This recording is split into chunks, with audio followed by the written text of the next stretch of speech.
The far right in Britain has had an almost constant ebb and flow, rising to great popularity and then falling quickly in cycles. Whilst the party names may change, the core beliefs almost always remain. Fascism, racism, and xenophobia are cornerstones of the British far-right movements and have been since the rise of Oswald Mosley and the BUF in the 1930s. Usually rising in times of economic strife and targeting the working classes, far-right movements in Britain have garnered relative success, especially in modern times. This documentary will dive into how the far-right movement survived scandals and strife and remained a thorn in the UK's political system side even after the Second World War, and ultimately why they are so dangerous to modern society. After the end of the Second World War, fascism was entirely unpopular.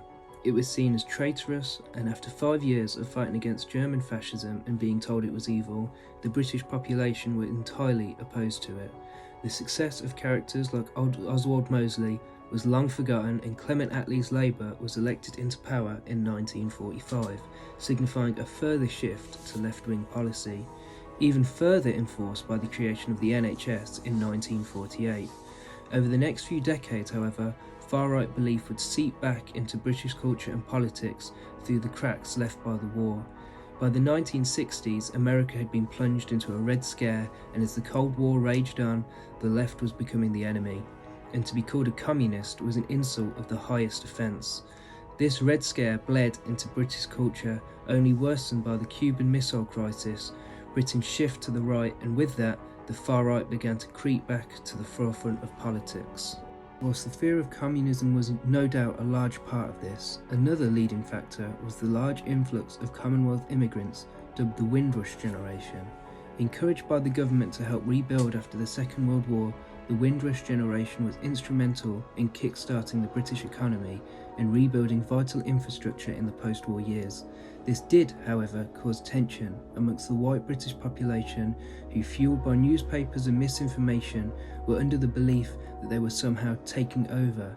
Windrush, originally welcomed by the laissez-faire immigration policy, was now officially being dissuaded by the government as they began to tighten border control with the Commonwealth Immigration Act of 1962, which, according to David Ellis, was not designed to engage in British racism, but instead confirmed it.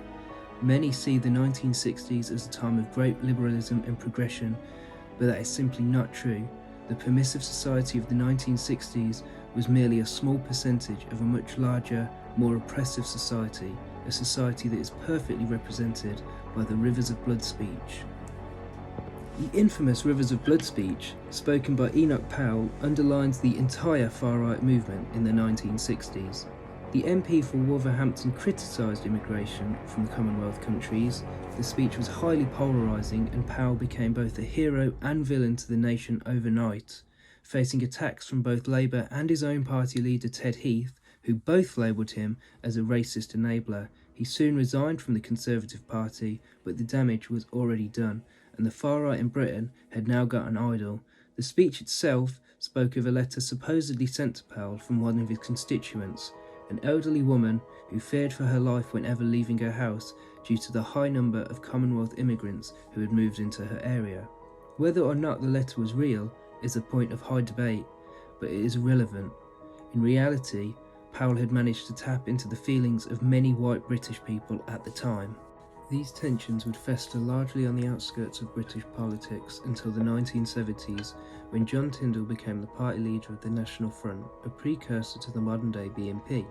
The National Front was a far-right party that saw relative success in the 1970s and 1980s. John Tyndall's National Front appealed to a large number of people through simple policies that blamed race for Britain's problems at the time. Paul Spoonley wrote in 1978 that the problems of contemporary Britain are oversimplified to the point where race can explain everything. Regardless of the criticism, the National Front had a great amount of success during the 60s and 70s, receiving record numbers of votes throughout the 70s.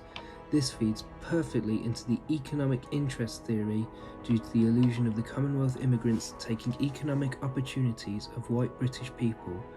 Roger Eatwell describes the theory as the far right trying to associate economic interests with extremist votings, typically arguing that such support conies from the losers in the competition over scarce resources and or those who suffered from some form of relative deprivation.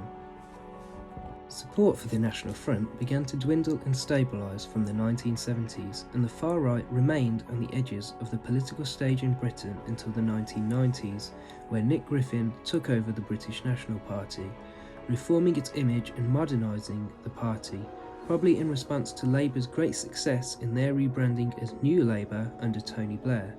The party began to see great success in the wake of the terror attacks of the early 2000s that had caused great amounts of what James Rhodes dubs as white backlash.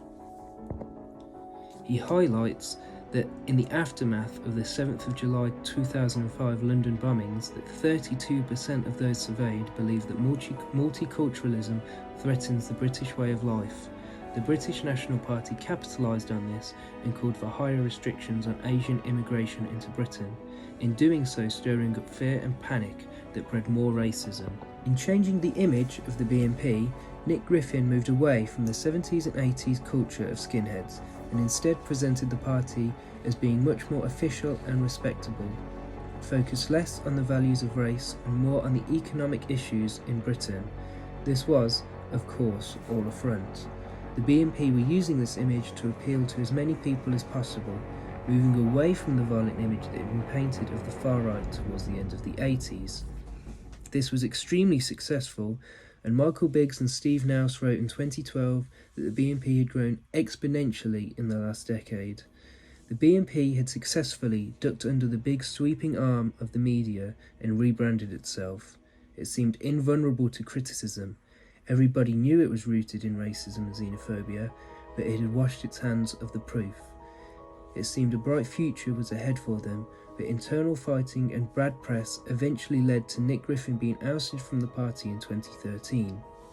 Since then, the far right has reared its head in other ways, such as the Brexit vote of 2016, which saw right-wing parties such as UKIP, headed by Nigel Farage, gain great success and eventually causing the UK to leave the EU. The far right may never have gained a majority vote in Britain, but that does not mean that it never will.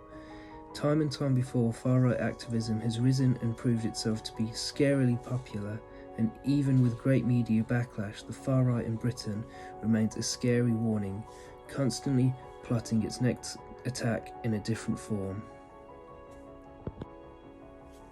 In conclusion, the far right in Britain has stayed held back by the media and individual failures of single politicians, but the ideology has persisted almost constantly since the end of the Second World War, surviving scandal and failure, rebuilding itself Just 11 months again ago, and again, the English Defence proving League that has become the Britain most is only significant everyone far-right who street walks movement away the from UK has fascism. seen since the And National whilst Front in trying the to build tougher, 1970s. more and more people The organisation's push the edges leadership of the claims it is political peaceful spectrum, and non-racist, far-right parties concerned only with and groups opposing what it grow terms in Islamic numbers. extremism. Just as one far-right group falls, another will rise and the cycle will start again.